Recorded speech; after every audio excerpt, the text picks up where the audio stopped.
Hello everyone, कैसे हैं आप सभी। स्वागत है आप सभी का आपके अपने यूट्यूब चैनल लक्ष्य मैथ क्लासेस में। चलिए तो आज हम नंबर सिस्टम संख्या पद्धति के कुछ क्वेश्चंस करते हैं।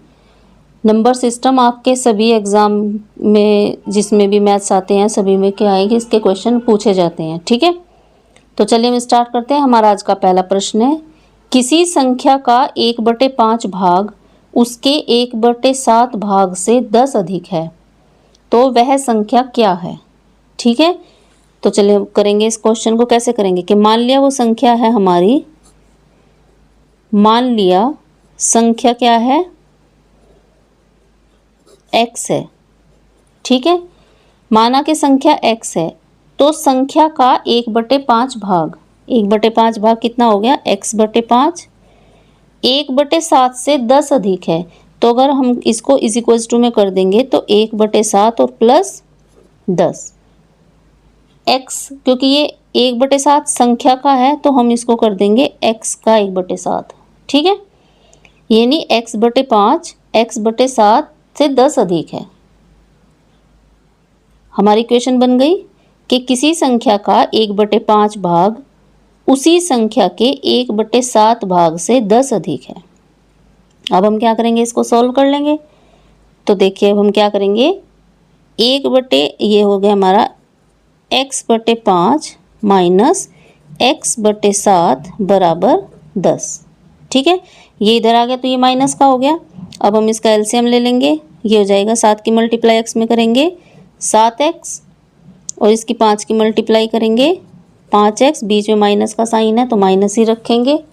ठीक है, और नीचे क्या है हमारा 7 पंजे 35, तो ये हो जाएगा हमारा 7 पंजे 35 और बराबर हो गया 10 के। ठीक है, तो 7x और 5x, तो कितना बचा माइनस करने के बाद, बचा हमारा 2x और अपोन में है 35 बराबर हो गया 10 के। तो ये हो जाएगा 2x बराबर, ये 35 इधर जाके क्या हो जाएगा, मल्टीप्लाई हो जाएगा। तो यहाँ से हम कर लेंगे x बराबर 10 गुना 35 और ये बटे में आ जाएगा 2। ठीक है, बटे में कितना आ गया 2, तो 2 से इसे काट लो, 2 × 2 2 पंजे 10, तो x बराबर हो गया हमारा 5 गुना 35 और दोनों की मल्टीप्लाई करेंगे तो हमारा आ जाएगा 175। ठीक है, तो हमारी वो संख्या क्या है, वो संख्या है हमारी 175। ठीक है, तो हमारा ऑप्शन नंबर सी क्या है, सही आंसर है। समझ में आ गया क्वेश्चन। चलिए अब हम अगला क्वेश्चन करते हैं।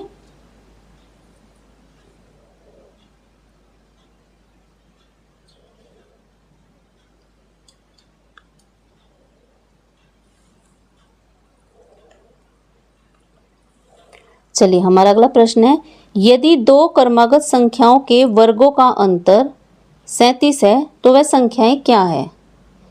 दो क्रमागत संख्याओं के वर्गों का अंतर, तो हमने मान लिया कि पहली संख्या क्या है, x है। ठीक है, और दूसरी संख्या क्या हो गई, x+1, क्रमागत है यानी लगातार वाली, यानी उससे अगले वाली संख्या। ठीक है, पहली x हो गई, दूसरी x+1 हो गई। दोनों के वर्गों का अंतर, दोनों का वर्ग कर लिया और ये कर दिया अंतर, मतलब माइनस। हम वैसे ही लिखेंगे जैसे हमें क्वेश्चन में दिया हुआ है। ठीक है, हमने दो संख्या ले ली क्रमागत, उनके वर्ग किए, स्क्वायर कर दिए और फिर क्या किया, उनका अंतर यानी माइनस कर दिया। किसके बराबर है वो 37 के बराबर है, तो हम यहाँ इज इक्वल्स टू में लिख देंगे 37। ठीक है, अब ये हो गया हमारा x² माइनस, अब ये है हमारा x+1 का स्क्वायर। तो आपने फॉर्मूला पढ़ा होगा, आपका ये था x² x प्लस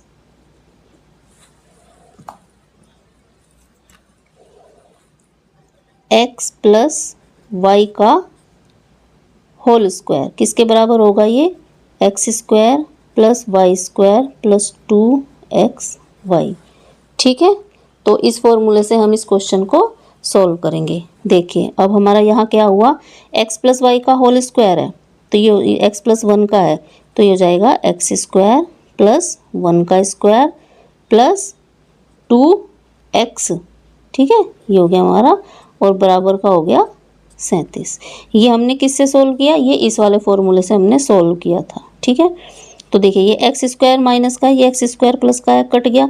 हमारे पास क्या बचा, 1 का स्क्वायर प्लस 2x बराबर 37। ठीक है, तो 1 ये इधर जाके माइनस हो जाएगा, तो ये हमारा हो गया 2x बराबर 37 और ये 1 इधर चला गया तो ये हो गया माइनस का। ठीक है, यहाँ तक समझ में आ रहा क्वेश्चन आपको। चलिए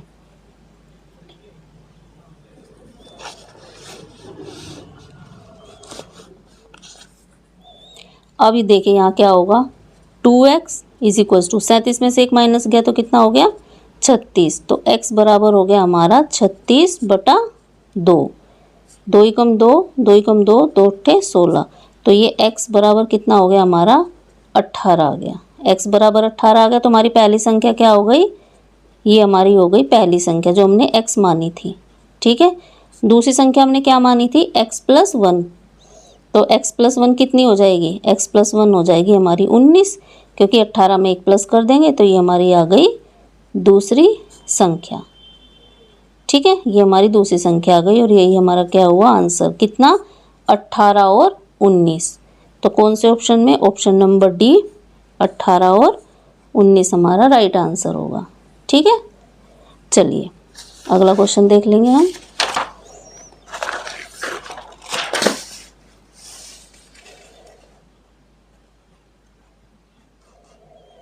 हमारा अगला प्रश्न है,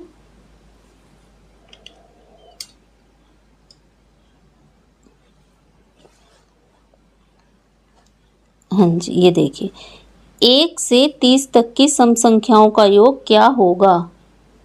1 से 30 तक की सम संख्याओं का योग क्या होगा।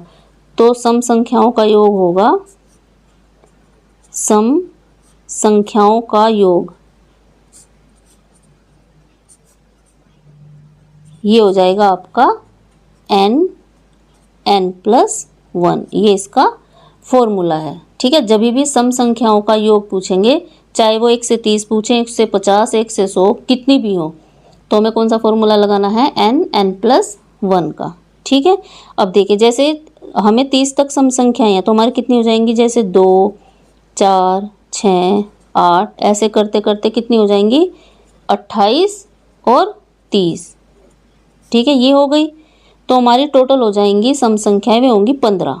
टोटल 15 हो जाएंगी सम संख्याएं, क्योंकि 30 तक क्या होंगी, 15 सम होंगी, 15 भी सम होंगी।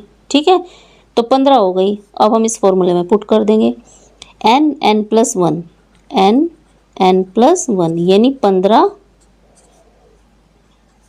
15 और 15+1, तो ये हो जाएगी 15 गुना 16। ठीक है, और 15 और 16 को जब मल्टीप्लाई करेंगे तो हमारा आंसर आ जाएगा 240। यही हमारा क्या होगा, आंसर होगा। ठीक है, 240 हमारा क्या हो जाएगा, आंसर हो जाएगा। ऑप्शन नंबर बी हमारा राइट आंसर है। ठीक है, जब भी सम संख्याओं के बारे में पूछेंगे, उनके योग के बारे में, तो आपको कौन सा फॉर्मूला लगाना है, n+1। ठीक है, संख्या चाहे कोई भी हो।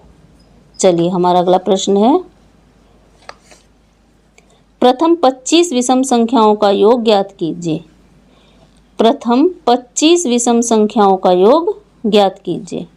अब देखिए ये हमें क्वेश्चन कैसे करना है, तो इसके लिए हमें ज्ञात करने के लिए जब हम विषम संख्याओं का योग ज्ञात करेंगे, विषम संख्याओं का योग, तो ये किसके बराबर हो जाएगा, ये आपका बराबर हो जाएगा n² के। ठीक है, विषम संख्याओं का योग जब हम ज्ञात करेंगे तो उसके लिए फॉर्मूला लगाएंगे हम n², जहाँ n क्या है, हमारी संख्या है, विषम संख्या है। ठीक है, तो चलिए अब देखिए 25 विषम संख्याओं का योग पूछा है, प्रथम 25 विषम संख्याओं का, यानी हमारी 25 हो गई। और जब हम 25 का स्क्वायर करेंगे तो क्या हो जाएगा, 25 का स्क्वायर हो जाएगा हमारा 625। ठीक है, यही हमारा क्या हुआ, आंसर हुआ। ऑप्शन नंबर सी हमारा क्या हो गया, राइट आंसर हो गया। बस हमें विषम संख्याओं में क्या लगाना है, फॉर्मूला जो आपको याद रखना है वो लगाना है n² का, और n क्या हो गया, हमारी विषम संख्या हो गई। ठीक है, चलिए हमारा अगला प्रश्न है,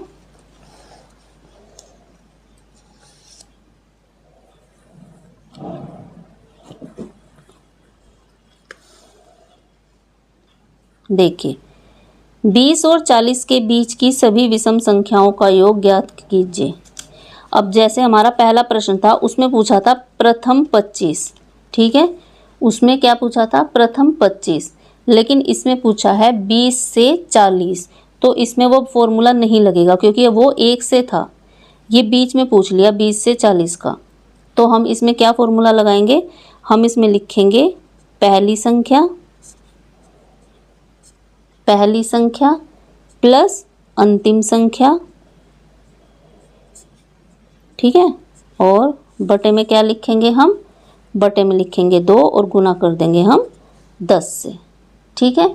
ये फॉर्मूला हमें कब लगाना है, जब बीच में से किसी भी संख्या के बारे में पूछे, जब ये ना पूछे कि प्रथम का क्या होगा या 1 से क्या होगा, ठीक है, तब हमें ये फॉर्मूला लगाना है। तो 20 और 40 के बीच में हमारी पहली क्या हो जाएगी, पहली हो जाएगी 21 और अंतिम हो जाएगी इससे पहले वाली विषम संख्या, क्योंकि 40 सम है और 20 भी सम है, पूछा किसका है, विषम का, तो ये हो जाएगी आपकी 39, ठीक है, और बटा में हो गया 2 और गुना हो गया 10। तो ये कितने हो गए, 9 और 1 10, 1 3 और 2 5 और 1 6 और गुना 10 और बटे में 2, ठीक है, 2 पंजे 10, 6 पंजे 30, तो ये हमारा आ गया 300 आंसर आ गया हमारा, ठीक है। इस तरीके से हमें क्वेश्चन बहुत ही आसानी से सॉल्व करने हैं। ऑप्शन नंबर ए 300 हमारा क्या हुआ, राइट आंसर हुआ, ठीक है। अगर आपको क्वेश्चंस अच्छे लगे हों, वीडियो अच्छी लगी हो, तो प्लीज़ एक बार वीडियो को लाइक और चैनल को सब्सक्राइब जरूर करें। धन्यवाद।